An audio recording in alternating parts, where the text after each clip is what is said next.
मान्यवर पत्रकार बंधु, आपके चैनल के माध्यम से मैं अपनी माताओं बहनों को और पूरे भारतवर्ष के भारतवासियों को मैं एक चीज़ का संदेश देना चाहता हूँ जी। सबसे पहले हमें ये सीखना होगा कि हम लोग भारत के मूल निवासी हैं। भारत की बहुमूल्य संख्या को, मतलब कि बहुत सारी संख्या को इन चतुर चालाक लोगों ने, मनुस्मृति शासित जब देश था तो इन लोगों ने हमें वर्णों में बांटकर 4 भागों में बांट दिया। 4 भागों में बांटने के बाद हमें जाति में बांट दिया, जिसमें पूरे भारतवर्ष में 6743 जातियां हैं। उसमें से भी उपजातियां बना दी।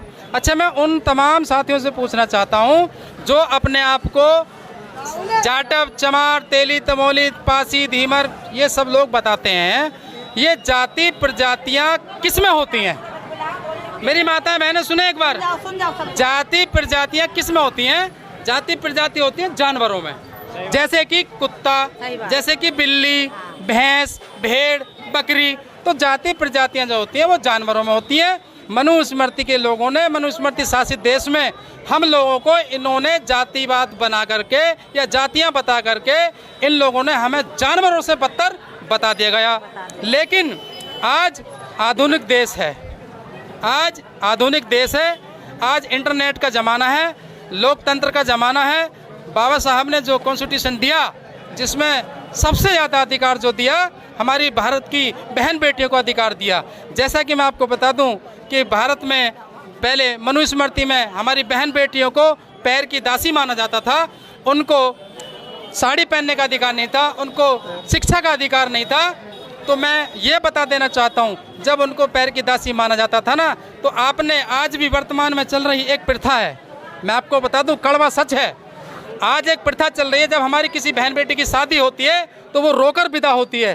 तो मैं उन तमाम अपनी बहन बेटियों से कह देना चाहता हूँ कि जब आपकी बेटी या मेरी बहन की शादी जब होकर जाती है, जब वो विदा होकर जाती है, तो वो रोती क्यों है? ये बड़ा गंभीर विषय है। वो रोती सिर्फ इसलिए है क्योंकि इन मनुवादी विचारधाराओं के लोगों ने ये थोप दिया कि जब एक बेटी माँ बाप से जुदा होकर जाती है तो वो बड़ा दुख का विषय होता है। मैं इस बात को आपके चैनल के माध्यम से पूरे तरीके से इसका विरोध करता हूं। मैं उस बेटी को धन्यवाद देता हूं जब एक बेटी अपने माँ बाप का घर छोड़ करके दूसरे का परिवार, पूरा वंश चलाने जाती है और वो अपने परिवार का त्याग करके जाती है, तो उस माँ बाप को रोना नहीं चाहिए, उस माँ बाप को सिर्फ खुशी होना चाहिए। तो ये जो रोने की प्रथा थी, ये वहाँ से चली, उन लोगों ने हमें थोप दिया, हमें भावनाओं में बदल दिया। हमारी महिलाओं को, भोली भाली बहन माताओं को भावनाओं की पाठ पढ़ा करके ये बता दिया कि वो इसलिए रोती है। इसका एक उद्देश्य और भी है, बहन जब शादी होकर जाती है तो वो क्यों रोती है, इसका एक और विषय है। मनुस्मृति में जब किसी शूद्र की बेटी की शादी हुआ करती थी तो वो एक रात ब्राह्मण के घर में गुजारा करती थी। तो जब वो एक रात गुजारा करती थी तो सभी सामान्य साथी, मेरी बहनें ये सोचें, जब ब्राह्मण के घर में जब वो बेटी एक रात गुजारा करती थी तो आप सोच लीजिएगा कि उसके साथ क्या होता था। जब वो अगले दिन अपने पति के यहाँ जाती थी तो इसका मतलब वो झूठन जाती थी। तो वो बेटी, ये रोने की प्रथा वहाँ से चली, वो बेटी रोती थी। उसी में एक हमारी भारत की महिला, उनका मैं थोड़ा नाम नहीं जानता हूँ, जिन्होंने अपने दोनों स्तन काट कर दे दिए थे, वो प्रथा नागेली। मेरी बहन, मेरी माँ नागेली बहन, जो अपने दोनों स्तन काट कर रख दिए। ले राक्षस, मैं तुझे अपना पूरा चरित्र ही दे देती हूँ। तो ये रोने की जो प्रथा थी बहनों, मेरी माताओं, ये वहाँ से चली। तो आज जैसा कि मैंने कहा कि आधुनिक देश है, ये लोकतंत्र है।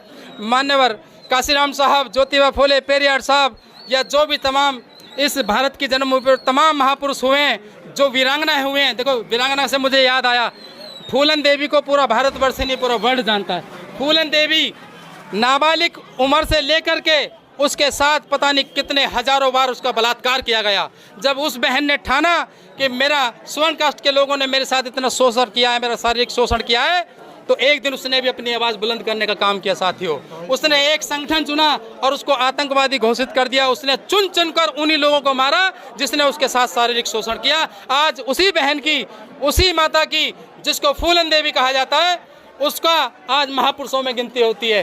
तो मैं इस वर्तमान में चल रही भ्रष्टाचारी सरकार को, इस मनुवादी विचारधारा की सरकार को ये बता देना चाहता हूँ कि हमारी बहनों माताओं पे आप कब तक अत्याचार करोगे। कहीं ऐसा ना हो कि ये भी फूलन देवी बनने का काम करें और तुम्हारे लोगों को मौत के घाट उतारने का काम करें। साथियों, आज वक्त है, मैं अपने जाटव समाज से, चमार समाज से कहना चाहूँगा, आज वक्त है। अगर आप इसी तरीके से सोते रहे तो वो दिन दूर नहीं। देखिए एनसीआर में ये ऐसी पता नहीं कितनी भी घटना है। मैं आपको हाल ही की घटना बता देता हूँ। विजयनगर में एक घटना हुई थी। चंद 4 लोगों ने जो ठाकुर समाज से थे, उन लोगों ने कहकर एक जाटव समाज के लड़के को ईंटों से कुचल कर मार दिया। साथियों, वहाँ पर किसी पार्टी या किसी संगठन ने या कोई भी नेता बोलने का काम नहीं किया। साथियों, वहाँ सबसे पहले समाज के आदमी पहुँचे। तो आज जो लोग कहते हैं घरों में जो नौकरियां पाकर बैठे हैं, बाबा साहब की देन है ये आरक्षण। देखिए, आरक्षण के ऊपर मैं एक चीज़ और कह देता हूँ, यहाँ थोड़ा सा स्टॉप करूँगा अपनी बातों को। माननीय काशीराम साहब ने कहा था, बाबा साहब ने कहा था कॉन्स्टिट्यूशन में कि जिसकी जितनी संख्या भारी उसकी उतनी हिस्सेदारी। आपने कहा था कि बाबा साहब ने कहा था शिक्षित बनो। मैं पूछना चाहता हूँ कि जितने भी हमारे SC ST वर्ग में लोग हैं, क्या शिक्षित नहीं है? मैं कहता हूं कि वो अगर 100% है तो 100 में से 75% लोग शिक्षित हैं। क्या इस मोदी सरकार ने सन 2014 से जो 2 लाख नौकरियां देने का वादा किया था, क्या नौकरियां मिली? बताइए। ऐसा नहीं है कि हमारे लोग शिक्षित नहीं है, उनको नौकरियां नहीं दी जाती। आप कोई भी, चाहे मंत्रालय हो, चाहे सचिवालय हो, चाहे वो संसद हो, चाहे वो पार्लियामेंट हो, कुछ भी हो, उनमें जाकर देख लीजिए कितने लोग हमारे परसेंटेज हैं। तो माननीय काशीराम साहब ने कहा था, एक चीज़ और कही थी कि हमारा उद्धार इसी तरीके से हो सकता है कि साथियों, सत्ता वो मास्टर चाबी है जो हर ताले को खोल सकती है। लेकिन सत्ता में ना आ सको तो एक दिन इतनी क्राउड मीन्स भीड़, इतनी भीड़ संसद के बाहर इकट्ठी कर देना कि अच्छी सरकारें नतमस्तक होने का काम करें। आज ये जो समूह देख रहे हैं, आज वो उसी कॉन्स्टिट्यूशन की देन है, माननीय काशीराम साहब की देन है, ज्योतिबा फूले की देन है। तो आज ये जो भीड़ खड़ी है, आज समाज जाग चुका है और जो सोया हुआ वो भी जाग जाएगा, वो भी जाग जाएगा। मैं आपके चैनल के माध्यम से एक बात और कहना चाहूँगा, पत्रकार बंधु, ये वीडियो जितना आप लोग देख रहे हैं, इस वीडियो को सबसे ज़्यादा शेयर करना और इसको लाइक करना, कमेंट करना, ताकि हमारे समाज के जो पत्रकार बंधु, इनका चैनल को मोटिवेशन मिल सके और इनके चैनल का जो फॉलोवर्स है वो बढ़ सके, ताकि बहुजन समाज की जो आवाज़ है वो बहुजन समाज तक पहुंच सके। इसी के साथ मैं जय भीम, नमो बुद्धाय, जय भारत। आप देखते रहिए बहुजन सम्राट TV। जय भीम।